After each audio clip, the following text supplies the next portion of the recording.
សួស្តីបងប្អូនទាំងអស់គ្នាថ្ងៃនេះសូមណែនាំអំពីហាងកាហ្វេមួយដែលមានទីតាំងស្រស់ស្អាតធំទូលាយយើងអាចអង្គុយបន្ធូរអារម្មណ៍នាចុងសប្តាហ៍បាននៅទីនេះគឺនៅជិតផ្លូវជាតិលេខ4បាទចូលតាមខ្លងទ្វារវត្តស្ងួនពេជ្រហ្នឹងមកត្រង់រហូតមក brand Nat Cafe ហ្នឹងគឺគ្រាន់បើតែបងប្អូនគុណភាពហើយវាបានបង្កើតឡើងដំបូងនោះនៅជិតពេទ្យលោកសង្ឃបាទគុណភាពគ្រប់កាហ្វេនឹងល្អខ្ញុំស្រឡាញ់នៅទីនេះដោយសារតែវាមានបរិយាកាសដែលអាចទៅជាមួយប្រពន្ធកូនយើងដោយសារតែវាធំទូលាយហើយអត់មានអ្នកជក់បារីបាទណាគេចង់ជក់បារីទៅអង្គុយនៅខាងក្រោយនោះក៏បានដែរសេវាកម្មល្អពួកគាត់ប្តីប្រពន្ធហ្នឹងយកចិត្តទុកដាក់ជាមួយនឹងភ្ញៀវខ្វល់ខ្វាយពីយើងផ្នែករបស់ពួកគាត់តិចរបស់គាត់ស្ដាប់ហើយនឹងមើលពីតម្រូវការរបស់យើងជានិច្ចចឹងទេពេលតនេបាទពីការងារខ្ញុំមកបន្ធូរអារម្មណ៍កាហ្វេចឹងទៅ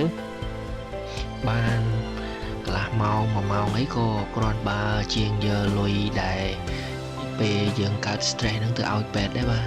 យើងសុខភាពសំខាន់មែនទែនបាទនិយាយចឹងខាន់លេងបាល់យូរទៀតខ្ញុំថ្ងៃហ្នឹងប្រហែលជាទៅលេងបាល់មួយបងប្អូននៅចំការព្រីងហើយបាទគីឡូគេថាពាក់កណ្ដាលគីឡូនេះចិត្តចូលវ័យចំណាយបាទស្កើមួយបាទកាហ្វេនៅហ្នឹងរសជាតិឆ្ងាញ់ហើយមានទឹកតែមានកន្ទប់ទឹកស្អាតសម្រាប់យើងហើយជាពិសេសបាទការតុបតែងរបស់ពួកគាត់គេហៅថា open space ខ្ញុំចូលចិត្តអត់មានម៉ាស៊ីនត្រជាក់ទេប៉ុន្តែនេះជាអ្វីដែលខ្ញុំត្រូវការបាទបងប្អូនអាចនឹងឃើញអំពីការថតវីដេអូរបស់ខ្ញុំច្រើននិយាយទៅគោលដៅរបស់ខ្ញុំចង់ឲ្យតែជីវិតរបស់ខ្ញុំនឹងរីករាយឲ្យបងប្អូនមើលទៅរីករាយមើលទៅសប្បាយចិត្តណាអត់ចង់ឲ្យបងប្អូនមើលទៅ stress កើត stress ថែមហើយធ្វើមិនអីដូចជាបង្កើតសន្តិភាពក្នុងចិត្តផ្លូវចិត្តរបស់យើងឲ្យវា enjoy បងប្អូនថែរក្សាសុខភាពផ្លូវចិត្តផ្លូវកាយហើយចំណាយពេលឲ្យមានតម្លៃជាមួយខ្លួនឯងជាមួយក្រុមគ្រួសារអញ្ចឹងណាបងប្អូនបាទអញ្ចឹងបងប្អូនពេញចិត្តបាទអាច share វីដេអូចុច like ហើយ comment បាទ